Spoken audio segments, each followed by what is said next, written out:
Alright, so this is Phil. What you're listening to now is the stock mic.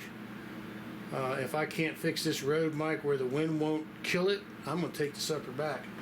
But one thing I'm going to try here now, they sell a, they call it a dead cat, which I think is not too funny. It's a fuzzy cover for this. It's a fuzzy fabric cover for that. And I've seen online where people have said, well, this didn't work at all.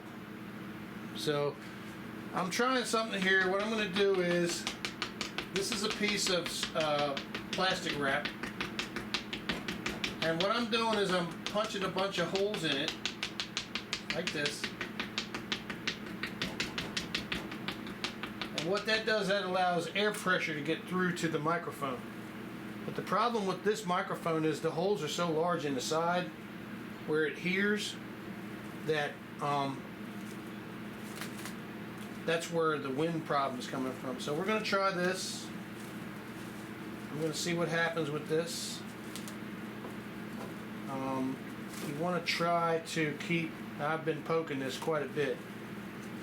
You want to try to not wrap stuff over top of stuff, you know what I mean? So there's that. That's covered. Hopefully it's not going to create a kind of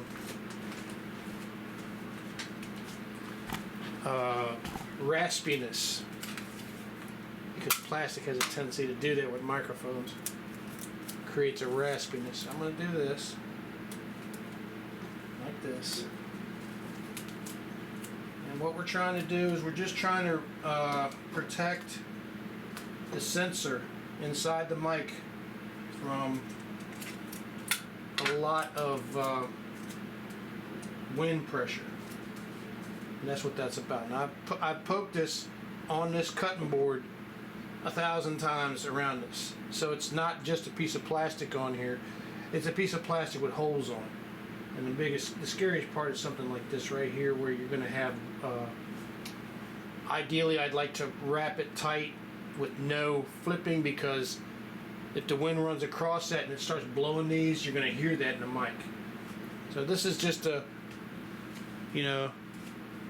throw together possible solution to a very windy mic.